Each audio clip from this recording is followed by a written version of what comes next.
দর্শক, প্রবাসী বাংলাদেশিদের একটি অংশ যুক্তরাষ্ট্র, যুক্তরাজ্য সহ বিশ্বের বিভিন্ন দেশে নীতি নির্ধারণী পর্যায়ে কাজ করে যাচ্ছে। ফলে প্রবাসী জনগোষ্ঠীর মধ্যে দেশের সবচেয়ে মেধাবী, সবচেয়ে শিক্ষিত ও সবচেয়ে অর্থশালী বিপুল সংখ্যক মানুষ আছেন যারা রেমিটেন্সের চেয়েও গভীরতর অবদান রাখতে পারেন। সেই সব স্বপ্নবাজ মানুষদের কথা বলবো আরটিভির নিয়মিত আয়োজন প্রবাসে পরবাসে।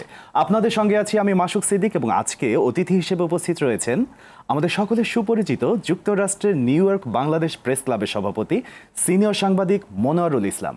মনোয়ার ভাই, স্বাগতম আমাদের আয়োজনে। ধন্যবাদ আমাকে আপনাদের স্টুডিওতে আমন্ত্রণ জানানোর জন্য। প্রবাসীদের পক্ষ থেকে আপনাদের শুভেচ্ছা। খুব সুন্দর করে শুরুটা করলেন।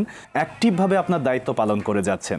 এই যে এত দায়িত্ব পালন করছেন, এর মধ্যে যদি সাংবাদিকতাটাকে সবার আগে রাখি, তাহলে আমি বলবো যে বর্তমানে আসলে সমাজের যে অসঙ্গতিগুলো বা সুসঙ্গতিগুলো যেগুলোই বলি না কেন, সেগুলো জনগণের সামনে তুলে ধরার জন্য সাংবাদিকদের ভূমিকাটা অনেক বেশি। এই জায়গা থেকেই আমি আপনার কাছে জানতে চাই যে আসলে এই ভূমিকাটা অনেক বেশি, অনেকের মধ্যে কি কি আছে? আসলে প্রথমেই এই পেশাটাকে যারা আমি যেভাবে এসেছি মানুষের কথা বলার জন্য, মানুষের আকাঙ্ক্ষাকে প্রস্ফুটিত করার জন্য, সঠিকভাবে তুলে ধরার জন্য। দুঃখজনক হলো যে গত 10 বছরে সাংবাদিকতার মান এবং পেশাদারিত্ব অনেকাংশেই হুমকির মুখে এবং নষ্ট হয়ে গিয়েছে। আমি যদি এইভাবে বলি, আমরা প্রবাসে বসবাস করি, বাংলাদেশে আমাদের প্রাণ, আমাদের নারীর টান এখানে। আমরা আমেরিকায় বসবাস করেও বাংলাদেশকে ভুলতে পারিনি। প্রতিনিয়ত স্বপ্নে জাগরণে আমরা বাংলাদেশের কথা চিন্তা করি।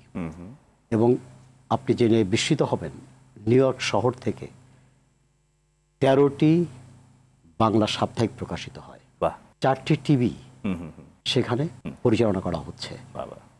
প্রচণ্ড সীমাবদ্ধতা। প্রবাসে বাস করে ছোট্ট একটা কমিউনিটি, মানে অন্যান্য দেশের কমিউনিটির চেয়ে বাংলাদেশি কমিউনিটি অত বড় না। এই কমিউনিটিতে এতগুলো পত্রিকা এবং দায়িত্ব পালন করছে। আচ্ছা, সেখানে কমিউনিটির বিকাশের ক্ষেত্রে কমিউনিটি যারা ছোট ব্যবসা করেন, বড় ব্যবসা করেন, তাদের ব্যবসার প্রসার ঘটাতে কিন্তু এই পত্রিকাগুলো দায়িত্ব পালন করছে এবং ভূমিকা রাখছে। এবং একথা অনস্বীকার্য যে গত 20 বছরে এই সাপ্তাহিক পত্রিকাগুলো, আরও পরবর্তীকালে যে 2-3টা টেলিভিশন হচ্ছে, এরা অবদান রাখছে। দেশীয় বিষয়টাকেও যদি আমরা মাথায় রাখি, যে দেশীয় ভাবমূর্তি, সেক্ষেত্রে কিন্তু আপনারা যারা দেশের বাইরে সাংবাদিকতার চর্চা করছেন বা খুব নিরলসভাবে পরিশ্রম করে যাচ্ছেন, সাংবাদিকতাকে পেশা হিসেবে নিয়ে এগিয়ে যাচ্ছেন, তাদের উপর কিন্তু অনেকখানি নির্ভর করছে যে দেশীয় ভাবমূর্তিটা রক্ষা করার যে বিষয়টা বা দেশে কি চলছে সেটা প্রবাসী মানুষদের কাছে পৌঁছে দেওয়ার যে বিষয়টা, একটা মিডিয়াম হিসেবে আপনারা কাজ করছেন। তো এই জায়গা থেকে দেশীয় ভাবমূর্তি রক্ষার জন্য আপনারা আসলে কি কি ধরনের পদক্ষেপ নিয়েছেন সাংবাদিকতার জায়গা থেকে? না, যেমন আমাদের যে কমিউনিটি ওখানে আছে, বাংলাদেশি কমিউনিটি, বিভিন্ন সংগঠন আছে। যেমন একটা এক্সাম্পল বলা যায় যে Bangladesh society of new York, তারা কিন্তু কমিউনিটির সদস্যদের নিয়ে কাজ করে এবং আমাদের কমিউনিটির অনেকেই মূলধারা রাজনীতির সাথে সম্পৃক্ত। আচ্ছা, আমেরিকান যে মেইন স্ট্রিমের যে পলিটিক্যাল প্রবাহটা, ধারাটা সেখানে ইনভলভ। অনেকেই কাউন্সিলম্যান হচ্ছেন, অনেকেই কাউন্সিলম্যান পদ দাঁড়াচ্ছেন, কংগ্রেসম্যানে ইলেকশন করছেন। এবং আমাদের কমিউনিটি দিন দিন বাড়ছে ওখানে। এবং আমেরিকান কমিউনিটি, যেটা মূলধারা রাজনীতিবিদ যাদেরকে আমরা বলি, তারা কিন্তু আমাদের কমিউনিটির প্রতি আকৃষ্ট হচ্ছে। এবং আপনি যদি যান ওখানে কখনো, দেখবেন যে প্রতি সপ্তাহে কোনো না কোনো একটা অনুষ্ঠানে আইদার নিউ ইয়র্ক সিটির মেয়র, কাউন্সিলম্যান অথবা স্টেটের কাউন্সিলম্যান, স্টেটের সিনেটর অর কংগ্রেসম্যান, অ্যাসেম্বলিম্যান, তারা আমাদের প্রোগ্রামগুলোতে আসছে। তার মানে কি, দে আর কাউন্টিং আওয়ার কমিউনিটি। এবং সেই ক্ষেত্রে বাংলাদেশি পত্রিকাগুলো কিন্তু একটা সেতু বন্ধনের কাজ করছে মূলধারার সাথে। কমিউনিটির যে সেতু বন্ধনটা, এটা কিন্তু একটা যোগসূত্রের স্থাপনের ক্ষেত্রে অবশ্যই বাংলাদেশি মিডিয়াগুলো ভূমিকা পালন করছে। এটা একটা ইতিবাচক দিক। নেতিবাচক দিকও আছে, যেমন আমাদের কমিউনিটি বিভিন্নভাবে বিভক্ত, সেটা রাজনৈতিক বলেন অথবা আঞ্চলিক বলেন। রাজনৈতিকভাবে বিভক্ত, যেটা বাংলাদেশের সে সুফলই বলতে পারেন, বাংলাদেশের রাজনৈতিক চর্চার, অথবা আমরা বলি কুফল যেটা বলি, সেটার ধারাবাহিকতা কিন্তু আমাদের দেশেও, বিশেষ করে নিউ ইয়র্কে বা আমেরিকাতে বা যুক্তরাজ্যে সেটা প্রবাহমান। এবং আমরা সবসময় বলি যে বাংলাদেশের রাজনীতিকে ধারণ করে প্রবাসে এই ধরনের সহিংসতা ছড়ানো বা বিদেশিদের কাছে আমাদের ভাবমূর্তি নষ্ট করার কোনো কারণ নেই। এই জায়গাটাতেই বলছিলাম যে বাংলাদেশের ইমেজ কিন্তু আসলে বাইরের মানুষ কি হয় যে কাছে থেকে যে ইনফরমেশনটা পাচ্ছি সেটাকেই বিশ্বাস করে দিচ্ছি, এবং সেটা যদি হয় সাংবাদিকতার জায়গা সেটা কিন্তু আরো নির্ভরযোগ্য। সেই জায়গা থেকে বাংলাদেশের ভাবমূর্তি রক্ষায় আসলে আপনারা কি ধরনের কাজ করছেন? যেটা বলছিলাম সেই ক্ষেত্রে আমরা মানুষকে নিরুৎসাহিত করি যে ওকে, তোমার একটা পলিটিক্যাল আইডিওলজি আছে এবং সেটা বাংলাদেশে আমরা যখন বসবাস করতাম ধারণ করতাম, কিন্তু প্রবাসে বসে বাংলাদেশের রাজনীতি চর্চা করার চেয়ে বরং যদি আমরা মূলধারা রাজনীতিকে প্রাধান্য দিই এবং মূলধারায় আমাদের অবস্থানটাকে আরো সুদৃঢ় করি, তাহলে কিন্তু আমাদের কমিউনিটি বেনিফিটেড হবে। আপনি জানেন কি না যে এথনিক কমিউনিটির জন্য ইউএস গভর্নমেন্টের বিভিন্ন ফান্ড থাকে, বিভিন্ন বরাদ্দ থাকে, সেটা সাংস্কৃতিক ক্ষেত্র হোক, সেটা আপনার সাংবাদিকতার ক্ষেত্র হোক, বিভিন্ন ধরনের তারা ফান্ড দিয়ে থাকে। স্কুলগুলোতে যেমন বাংলা ভাষা প্রচলন, হালাল খাবার প্রদান করা, এগুলো কিন্তু আমরা যত আমাদের ভয়েসটা জোরালো হবে মূল ধারায়, এই বেনিফিটগুলো কিন্তু আমরা গ্রহণ করতে পারবো। সেই কারণে আমরা সাংবাদিকরা সবসময় বারবার আমরা সবাইকে উৎসাহিত করার চেষ্টা করি যে move to the mainstream politics. Thank you, অনেক ধন্যবাদ। এবং নিউ ইয়র্কে যে আপনারা বাংলাদেশিরা সংবাদ মাধ্যমের ভবিষ্যৎ নিয়ে যে কাজ করছেন, যে কারণ আপনাদের মধ্যেই আসলে ভবিষ্যতের সেই সব সাংবাদিকরা আছেন, নেতৃত্ব দেবেন এক প্রকার বলা যায়, তো ভবিষ্যতের সাফল্য নিশ্চিত করতে আপনারা কি ধরনের উদ্যোগ নিয়েছেন? সাফল্য মানে আসলে আমাদের সাফল্য মানে কমিউনিটি সাফল্য, কমিউনিটি সাফল্য মানে আমাদের বাংলাদেশিদের সাফল্য।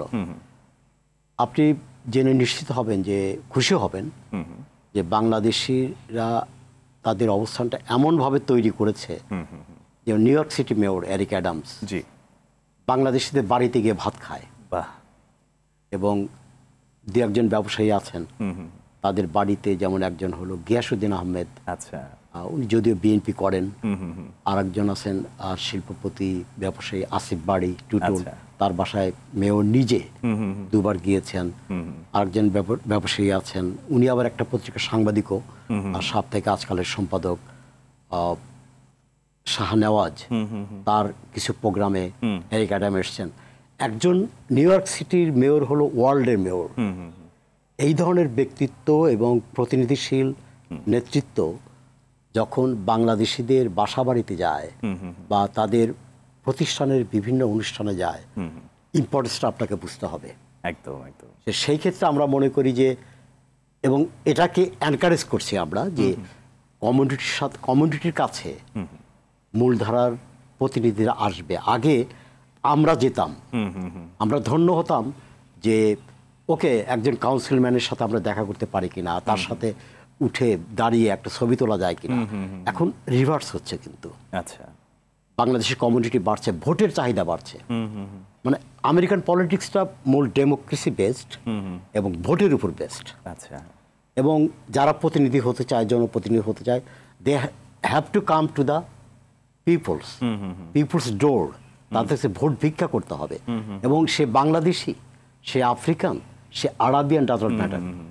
সো তাদের ইন্টারেস্ট হলো ভোট পাওয়া, আর আমাদের স্বার্থটা হলো তোমরা আমাদের কাছে আসো, আমাদের কাউন্ট করো, আমাদের দাবিগুলোকে শোনো এবং তার বাস্তবায়ন করো। যেমন একটা কথা বলি, যেমন আমাদের আমেরিকার, বিশেষ করে নিউ ইয়র্কের আমি যতটুকু জানি যে অধিকাংশ স্কুলেই খাবার কিন্তু ফ্রি, লাঞ্চ দেওয়া হয়। আচ্ছা, এবং সেখানে অধিকাংশ স্কুলেই যে হালাল বিষয়টা, মুসলমানদের যে হালাল খাবার দেওয়া হতো না আগে। আচ্ছা, কিন্তু এটা কমিউনিটির দাবি উঠেছিল এবং আমরা পার্সু করেছি, পত্রিকাগুলো এটা প্রকাশ করেছে। এবং নিউ ইয়র্ক সিটির অধিকাংশ স্কুলগুলোতে, বিশেষ করে যেসব স্কুলে মুসলমান ছাত্রছাত্রী রয়েছে, সেখানে হালাল ফুড সরবরাহ করা হয়। আচ্ছা, আপনি যেমন আমাদের দাবির পরিপ্রেক্ষিতে, কমিউনিটির দাবির পরিপ্রেক্ষিতে এখন নিউ ইয়র্ক সিটিতে 2 ঈদে স্কুলগুলোকে ছুটি দেওয়া হয়। আচ্ছা, এটা কিন্তু একটা বিগ থিং। অবশ্যই, কারণ সেখানে আমরা মুসলিম যতই বলি, আমরা বাংলাদেশে প্রচুর আমরা নিউ ইয়র্কে থাকি, তারপর কত স্কুলগুলোতে যান 5%, 6%, 7% বেশি তো হবে না। কিন্তু এই যে 95% স্টুডেন্টদের জন্য, স্টুডেন্টকেও আপনার ছুটি দেওয়া হচ্ছে আমাদের জন্য। সো আমাদের দিন দিন আমাদের ভয়েসটা বাড়ছে বাহ। এবং তারা শুনছে। এটা বাংলাদেশের কমিউনিটিদের একটা গর্ব করার বিষয়। এবং আমাদের একজন কাউন্সিলর নির্বাচিত হয়েছে জি। প্রথমবারের মতো নিউ ইয়র্ক সিটির কাউন্সিলে, অর্থাৎ মেয়র থাকে চিফ আর 90 জন থাকে কাউন্সিল ম্যান আর ওম্যান। একজন প্রতিনিধি আমাদের শাহানা হানিফ, চট্টগ্রামের সন্তান, মানে সে ইমিগ্র্যান্ট, তার বাবা ইমিগ্র্যান্ট, সে ওখানে জন্মগ্রহণ করেছে। আচ্ছা। সে আমেরিকানদের মতো সাথে কন্টেক্সট করে কাউন্সিল মেম্বার ওম্যান পদে নির্বাচন করে জয় হয়েছে। বাহ, এটা দারুণ একটা বিষয়। এবং একই সাথে আমাদের এই আয়োজনের মাধ্যমেও তাকে আমরা সাধুবাদ জানাই যে সে তার জায়গায় এত সুন্দরভাবে নিজেকে প্রতিষ্ঠিত করতে পেরেছে। ভাইয়া, যে কোনো জায়গায় আমি যখন শুনি যে বাঙালিরা খুব অতিথিপরায়ণ, বাঙালিরা খুব আন্তরিক, এই বিষয়টা আমার কাছে খুবই ভালো লাগে। এবং একই সাথে দেখেন, আমাদের এই আন্তরিকতার বহিঃপ্রকাশের কারণেই কিন্তু তাদের জায়গা থেকে নিচে নেমে এসে বা তাদের জায়গা থেকে বাঙালিদের ডোর টু ডোর তারা আসছেন, এবং এটা আসলে একটা মেলবন্ধন আমি বলবো। একই সাথে আরও একটি বিষয় আছে, যে বিষয়টা হচ্ছে ডোনাল্ড ট্রাম্প সরকার গঠনের পরে অভিবাসীদের জন্য কিছু বিষয় একটু কঠিন হয়ে যাচ্ছে। এই বিষয়গুলো নিয়ে একটু আপনার কাছে শুনি, এবং কেন কঠিন হচ্ছে বলে আপনার মনে হচ্ছে? ডোনাল্ড ট্রাম্পের রাজনৈতিক একটা দর্শন আছে। জি। সে হোয়াইট সুপ্রিমেসিকে প্রায়োরিটি দিয়ে তার পলিটিক্সটা করেন। সেই ক্ষেত্রে আমেরিকার রাজনীতিতে একটি ধারণা তৈরি হয়েছে, ইমিগ্র্যান্ট আর বর্ণ বেসড মাইনরিটি গ্রুপ, তারা রিপাবলিকানদের ভোট দেয় না। আচ্ছা। তারা Leyen to the Democratic party. So এই কমিউনিটি এরা যখন বাড়বে, রিপাবলিকান পার্টির ভোট কিন্তু কমবে, সেখানে ডেমোক্রেটদের জেতার সম্ভাবনা বেশি থাকে। আমার পার্সোনাল ওপিনিয়ন। জি জি। সেই দৃষ্টিকোণ থেকে রিপাবলিকান পার্টির নেতা যারাই হন, তারা একটু অ্যাগ্রেসিভ থাকেন অ্যান্টি ইমিগ্রেশন পলিসির ব্যাপারে। ডোনাল্ড ট্রাম্প যে স্লোগান দিয়ে রাজনীতিতে এসেছেন বা প্রেসিডেন্ট নির্বাচিত হয়েছেন, আগেও নির্বাচিত হয়েছিলেন, ইমিগ্রেশনের ব্যাপারে একটা খুব পপুলার ইস্যু হোয়াইট আমেরিকানদের মধ্যে।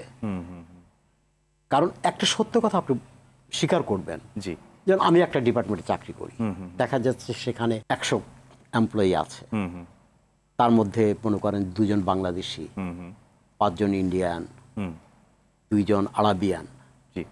আমরা কিন্তু প্যারালাল সমকক্ষ যোগ্যতায় আমরা কাজ করছি, এবং তারা মুখে বলে না, কিন্তু আমরা তো টের পাই, দে আর জেলাস। আমরা তাদের সাথে কাউন্টার দিচ্ছি এবং তাদের সাথে পারফর্ম আমরা করছি সমান্তরালে, এবং আমরা তাদের দেশে, তারা অনেকে মনে করে যে আমরা বোধহয় তাদের রুটি রুজিতে ভাগ বসাচ্ছি, কিন্তু এটা ওই দেশের স্ট্রং আইনের কারণে তারা কিছু বলতে পারে না, কিন্তু ফিল হতে পারে। এবং মনে করেন যে অন্য দেশ থেকে আমার দেশেই, বাংলাদেশেই অন্য একটা কমিউনিটির, মনে করেন আফ্রিকান বা মালয়েশিয়ান, বা তারা এসে যখন আমাদের উপর মাতব্বরি করবে, আমরা কিন্তু এটা সহজভাবে নিতে পারি না, নেয় না অনেকে, যদিও এটা মানবিক দৃষ্টিতে রাইট না, বাট অনেকে নিতে পারি না। সেই জায়গায় কিন্তু আমরা আমাদের যোগ্যতা, আমাদের কমিউনিটির লোকজন তাদের শিক্ষাগত যোগ্যতা, মেধা দিয়ে কাজ করে যাচ্ছে। তো ইমিগ্রেশনের ব্যাপারে অনেকে যখন ওই বলে যে অবৈধদের বের করে দেব, অনেকে খুশি হন, বিশেষ করে আমেরিকান যারা, তারা খুশি হন। আসলে আমাদের পত্রিকাগুলো অনেকগুলো সেন্সেশনাল তৈরি করে, অবৈধ ধরে দেওয়া হলো এবং বাংলাদেশিদের সব বের করে দিচ্ছে। এটা কিন্তু একটা অপপ্রচার। 2 ধরনের লোকদেরকে, যেটা আমিও বিশ্বাস করি, যারা ডিপোর্টেশন হয়েছে আইনগতভাবে, যাদেরকে বহিষ্কার আদেশ দেওয়া হয়েছে, তাদের তো আইনগতভাবে ওই দেশে থাকার রাইট নাই। এইরূপ অনেক আছে যারা মনে করেন অ্যাসাইলাম সিক করেছিল, অ্যাসাইলাম অফিসে হিয়ারিং হয়েছে, ইমিগ্রেশন হিয়ারিং হয়েছে, রিজেক্ট হয়েছে, তখন একটা পক্ষ থাকে যে আপনি আদালতে যাবেন, আদালতে রিজেক্ট হয়, আপিল করছেন, আপিলে রিজেক্ট হয়, তখন কোর্ট একটা অর্ডার দেয় যে you have to go back. আচ্ছা। এখন যদি সেখানে না যান এবং আইন অমান্য করে আপনি যেখানে থাকছেন, they have to come back. আপনার কথায় যেটা আসছে যে আইন মেনে চললে বা সকল পেপারস লিগ্যাল থাকলে তাহলে আর কোনো সমস্যা নেই। পেপারসের ব্যাপারে আমি একটা কথা বলছি, কাগজপত্রহীন অবৈধ, আর কাগজপত্র রয়েছে বাট তাদের স্ট্যাটাস হয়নি। যেমন আমি একটা উদাহরণ দিয়ে বলি, আপনি আমেরিকায় গেলেন, আপনি তো বর্ডার ক্রস করে যাচ্ছেন না, বাংলাদেশিদের কথাই বলছি আমি, আপনি বিমানে যাচ্ছেন, তার মানে আপনার একটা ভিসা আছে। ভিসা থাকার পরে যখন ওই দেশে ঢুকলেন, তখন আপনি তাকে একটা নির্দিষ্ট মেয়াদে থাকার একটা অনুমতি দেওয়া হয়। তো অনেকেই যখন ওই দেশে থাকতে চায়, অধিকাংশ বাংলাদেশে কিন্তু অফিসিয়ালি অ্যাপ্লাই করে we want to stay here, সেটা অ্যাসাইলাম হোক আর যে কোনোভাবে হোক। যখনই আপনি অ্যাসাইলামের জন্য আবেদন করেন, ওই দেশের একটা নিয়ম আছে যে 6 মাসের মধ্যে যদি আপনার কেসটা আবেদনের ব্যাপারে কোনো সিদ্ধান্ত না হয়, আপনাকে একটা ওয়ার্ক পারমিট দেওয়া হয়। আচ্ছা, ওয়ার্ক পারমিট দিলে ওই দেশে আপনি যতদিন থাকবেন ওইটা রিনিউ করবেন 2 বছর পর পর বা 1 বছর পর পর, আপনি কাজ করার অধিকার আপনার থাকবে, আপনি ট্যাক্স দেওয়ার অধিকার থাকবে। তার মানে আপনি কিন্তু কাগজপত্রহীন না, তার মানে ওয়ান কাইন্ড অফ আপনি কিন্তু বৈধ। এদের ব্যাপারে কিন্তু কোনো কিছু মানে ক্ষতিগ্রস্ত হওয়ার সম্ভাবনা নেই। তাদের কাগজপত্র রয়েছে, আমরা বলছি কাগজপত্রহীন, যার কোনো ট্রেস নাই। আপনাকে দেখা গেল যে আপনার কোনো কাগজ নাই, ড্রাইভিং লাইসেন্স নাই, ওয়ার্ক পারমিট নাই, কোনোদিন বৈধ হওয়ার জন্য সেখানে আবাসিক হওয়ার জন্য কোনো কাগজপত্র আপনি ফাইলও করেন নাই, কোনো ট্রেস আপনার নাই, হঠাৎ করে একদিন আপনাকে রেপ করে বসলেন। সো ট্রাম্প যেটার উপর জোর দিয়েছে একটা হলো যে আনডকুমেন্টেড প্লাস আপনি কোনো ক্রাইমের সাথে ইনভলভ কিনা। আচ্ছা, 1, 2 আপনার ডিপোর্টেশন অর্ডার আছে কিনা। তো এই সংখ্যাটা যদি আপনি দেখেন বাংলাদেশিদের ক্ষেত্রে খুবই নগণ্য, মানে টোটাল 0.5% হবে কিনা সন্দেহ, যে কাগজপত্রহীন অবস্থায় বাংলাদেশে রয়েছে এমন সংখ্যা খুব কম। সুতরাং আমার বিশ্বাস যে বাংলাদেশিদের আতঙ্কিত হবার কোনো কারণ, ভয় পাবার কোনো কারণ নাই। ভাই আমরা আরো আলোচনা করব, আরো গল্প শুনবো আপনার, একটা বিরতি নিতে চাই। প্রিয় দর্শক, নিয়ে নিচ্ছি ছোট্ট একটি বিরতি, সাথেই থাকুন, ফিরছি একটু পরেই। দর্শক, বিরতির পর ফিরে এলাম আমাদের আজকের আয়োজনে। আবারও সাথে থাকার জন্য অনেক ধন্যবাদ। আবারও ফিরে যাচ্ছি আমাদের আজকের অতিথির কাছে। ভাইয়া, আপনি তো দীর্ঘদিন যাবত আছেন নিউ ইয়র্কে, প্রায় আমার যদি ভুল না হয় 25 বছর বা তার চেয়ে একটু বেশি হবে। বাংলাদেশে আপনার জন্ম হয়েছিল যে সিরাজগঞ্জের উল্লাপাড়ায়। তো এই যে উল্লাপাড়া থেকে এতদিন আগে আপনি নিউ ইয়র্কে গিয়েছেন, আবার আপনি এবারও আসলেন খুব সম্ভবত 5 বছর পর, তাই না? 5 বছর পর এসে বাংলাদেশ বা আপনার সেই মাতৃভূমি উল্লাপাড়া, সেই জায়গাটা কেমন লাগছে? কোনো পরিবর্তন লক্ষ্য করছেন? অবশ্যই পরিবর্তন লক্ষ্য করছি। 5 বছর আগে এসে একভাবে বাংলাদেশকে দেখেছি, এবার আসার দেখার আগ্রহ নিয়ে বাংলাদেশে এসেছি এবং একটা পারিবারিক ভিজিটও বলতে পারেন। আচ্ছা, গতবারে এসে কিছু উন্নয়নের কাজ দেখেছি, বিশেষ করে রাস্তাঘাট, ইনফ্রাস্ট্রাকচার ডেভেলপমেন্ট, যেটা দেখে আমার ভালো লেগেছিল। আচ্ছা, কিন্তু তখন খারাপ লেগেছিল একটি, গণতান্ত্রিক চর্চা নেই, রাজনৈতিক ধারাবাহিকতার কোনো লক্ষণ নেই। যে সরকার ক্ষমতায় ছিলেন মনে হচ্ছিল যে এরা যুগের পর যুগ শাসন করবেন এই দেশটি, মানুষও একটা মেনে নিয়েছিল ও কিছু হবে না। আচ্ছা, পতিত সরকার বা ফ্যাসিবাদী সরকার বা শেখ হাসিনার সরকার যেভাবেই বলেন, তারা যতদিন পারে ক্ষমতায় থাকবে, এটার পরিবর্তন হবে না। ভোট কালচারটাকে নস্যাৎ করে দেওয়া হয়েছিল, ধ্বংস করে দেওয়া হয়েছিল। এ কারণে খুব খারাপ লাগতো। এবং আমাদের সাংবাদিক বন্ধুদের মধ্যে দেখতাম সেই 2000 সাল বা 1999-এর দিকে আমরা যারা সাংবাদিকতা করতাম, আমাদের নিজের পরিচয়টা বড় ছিল না। আচ্ছা, আমরা একসাথে কে বিএনপি, কে জামাত শিবির, কে আওয়ামী লীগ, আমরা কাঁধে কাঁধ মিলিয়ে কাজ করতাম, বিট করতাম, হরতালের ডিউটি করতাম, পার্লামেন্ট বিট করতাম। মানে রাজনৈতিক বিষয়টা ওইভাবে মুখ্য হিসাবে দেখা যায়নি। কিন্তু গতবার এসে যখন আমি দেখলাম যে প্রেস ক্লাবে যাই, আওয়ামী লীগের লোকজন এক টেবিলে, বিএনপির লোকজন আর এক টেবিলে। তবে আবার ভালো লেগেছে, ঢাকা রিপোর্টার্স ইউনিটিতে যখন যেতাম, ওই সংগঠনের প্রতিষ্ঠাতাদের আমি একজন, প্রতিষ্ঠা লগ্নের সাথে জড়িত ছিলাম। ওই জায়গাটা কিন্তু আবার ভিন্ন, একটা সুখকর এবং অন্য এক সৌহার্দ্যপূর্ণ পরিবেশ। ওই জায়গাটা এখনো ভাঙেনি। আওয়ামী লীগ, আওয়ামীপন্থী, বিএনপিপন্থী, শিবিরপন্থী, জামাতপন্থী সব এক টেবিলে বসে খাচ্ছে, খুব ওই জিনিসটা। প্রেস ক্লাবে যখন যেতাম একটু খারাপ লাগতো, ডিভিশনটা স্পষ্ট ধরা পড়তো। এবং কিছু কিছু সাংবাদিক আমাদের বন্ধুরা, তাদেরকে অবশ্যই ভালোবাসি, কিন্তু নৈতিক স্খলনটা এবং তাদের অর্থনৈতিক যে উত্থান পতনটা দেখেছি, সাংবাদিকতার মানদণ্ডে সেটা যায় না। একজন সাংবাদিক, হ্যাঁ তার ফ্যামিলি ব্যাকগ্রাউন্ড ভালো হতে পারে, সম্পদশালী হতে পারে, বাট অ্যাবনর্মাল যে তার তারতম্য, অর্থনৈতিক যে বৈষম্যের তারতম্যটা কিভাবে হয়। একজন সাংবাদিক 1 লাখ টাকা বেতন পান, 2 লাখ টাকা বেতন পান, 5 বছরে কত পাবেন? কিন্তু সে যখন 1000 কোটি টাকার মালিক হয়ে যায়, তখন সাংবাদিকতার যে এথিক্সটা সেই জায়গায় প্রশ্নের মুখোমুখি দাঁড়িয়ে যায়। তখন খারাপ লেগেছিল। আপনি এবার আসার পরে একটু খারাপ লেগেছে কোন বিষয়ে? আমরা তো প্রবাসে ছিলাম এবং জি আমি কখনোই দলীয় রাজনীতির সাথে ডাইরেক্টলি এখানে জি। গত 20 বছরে জড়িত নেই।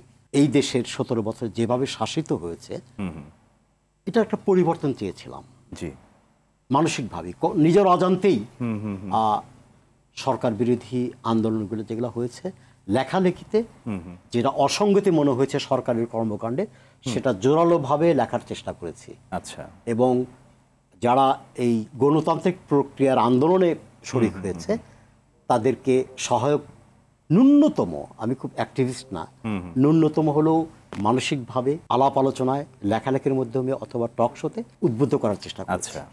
এই পরিবর্তনের আশা ছিল যে একটা পরিবর্তন হবে, একটি সরকার যে দায়িত্বশীল সরকার হবে, দায়িত্ব নেবে একটি নিরপেক্ষ অবাধ সুষ্ঠু নির্বাচনের জন্য। তারা আসবে, আইন শৃঙ্খলা নিয়ন্ত্রণে রেখে একটা সুষ্ঠু অবাধ নির্বাচনের আয়োজন করবে, যাদের প্রধান দায়িত্ব থাকবে। কিন্তু আসার পরে আমি যেটা, যে আপনি যে প্রশ্নটি করলেন, আইন শৃঙ্খলার উন্নতি হয়নি। আপনি অ্যালার্মিং একটা গুড থিং হলো যে আমরা কথা বলতে পারছি। আমি গত কয়েকটা টক শোতে গেছি, অবাধভাবে যে কথা বলা, বাক স্বাধীনতার যে কথা বলছি, সংবাদপত্রের স্বাধীনতা, টেলিভিশন স্বাধীনতা, এটা বোধহয় আমরা এনজয় করছি। এবং আজকে বোধহয় এই কারণে আমি এখনো বলতে পারছি, অতীতে পারতাম কিনা সন্দেহ আছে। যে কথা বলতেছিলাম যে আইন শৃঙ্খলার চরম অবনতি ঘটেছে। জনগণ কিন্তু অনেক আকাঙ্ক্ষা নিয়ে ডক্টর ইউনূসের মতো একজন ব্যক্তিকে যখন সরকার প্রধান করা হয়েছে, মানুষ আশান্বিত হয়েছে। সেই আশা যেন চুরমার না হয়ে যায়, মানুষ যেন হতাশা না হয়ে যায়। কারণ 1971 সালে এই জাতি যুদ্ধ করেছিল, 74-75 এসব মানুষ কিন্তু হোঁচট খেয়েছে, তাদের প্রত্যাশাকে ডাইভার্ট করা হয়েছে এবং মানুষ কিন্তু হ্যাপি ছিল না। শেখ মুজিবুর রহমানের মতো পর্বত প্রমাণ একজন জনপ্রিয় ব্যক্তির রাজনৈতিক নেতৃত্বের জনপ্রিয় ধস নেমেছিল। 1990 সালে আমরা তখন ছাত্র আন্দোলন করতাম, মিছিল করতাম স্বৈরাচার বিরোধী এরশাদের বিরুদ্ধে। সেই পতনের পর কিন্তু মানুষের আকাঙ্ক্ষার একটি জায়গায় গিয়েছিল।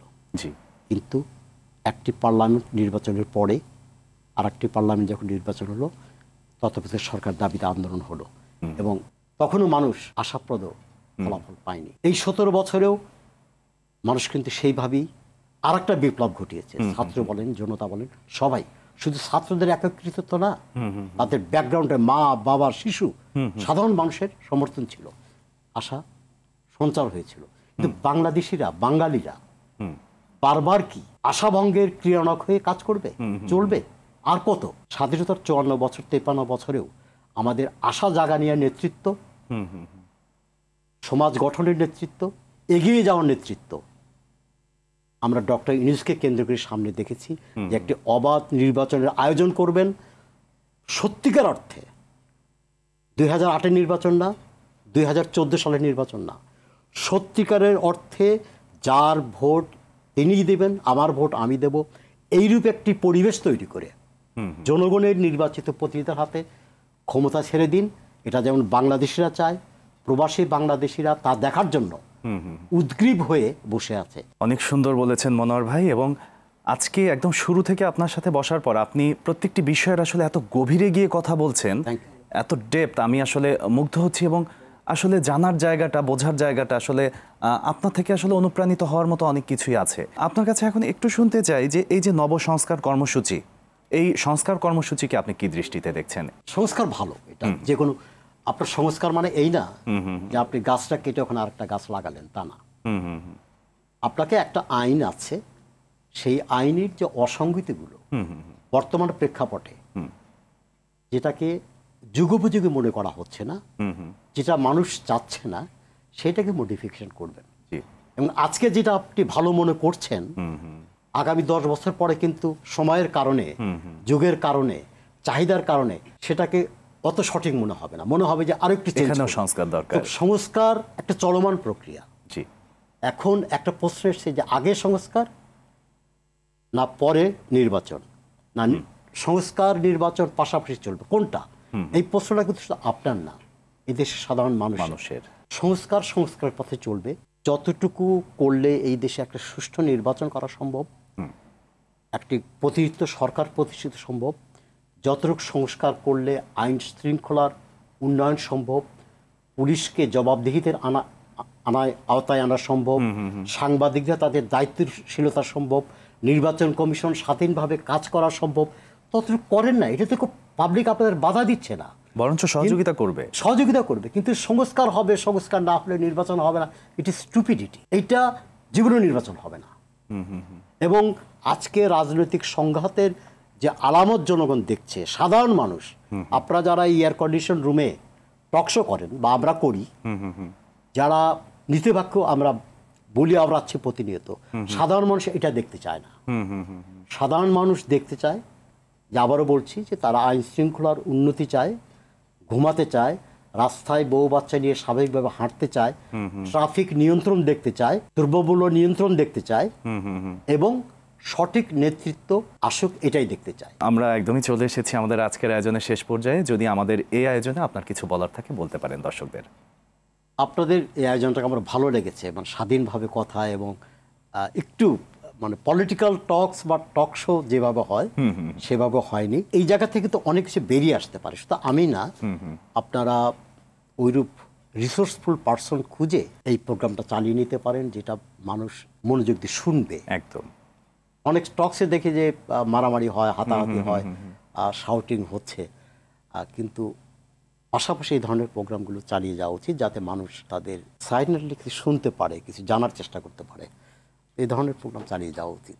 অনেক ধন্যবাদ আপনাকে। এবং প্রতি সপ্তাহে যারা আমাদের অতিথি আসছে তারা আমাদের এই আয়োজনকে সমৃদ্ধ করে যাচ্ছে। নিশ্চয়ই ভবিষ্যতেও যারা আসবেন তারাও সমৃদ্ধ করবেন। অনেক ভালো থাকবেন। থ্যাংক ইউ আমাকে সময় দেওয়ার জন্য। Thank you. দর্শক, আজ আমরা কথা বলছিলাম যুক্তরাষ্ট্রের নিউ ইয়র্কের বাংলাদেশ প্রেস ক্লাবের সভাপতি মনোয়ারুল ইসলাম মনোয়ার ভাইয়ের সঙ্গে, যিনি বাংলাদেশ এবং প্রবাসী কমিউনিটির মধ্যে সেতু বন্ধন হিসেবে কাজ করে চলেছেন। সফল প্রবাসীরা বিভিন্ন দিক থেকে আমাদের জন্য অনুপ্রেরণা, এবং তাদের অভিজ্ঞতা আমাদের সবাইকে আরও এগিয়ে নিয়ে যেতে সমৃদ্ধ করবে। সেই প্রত্যাশায় আজকে শেষ করছি আমাদের আজকের এই আয়োজন। এতক্ষণ আমাদের সাথে থাকার জন্য সবাইকে অনেক ধন্যবাদ।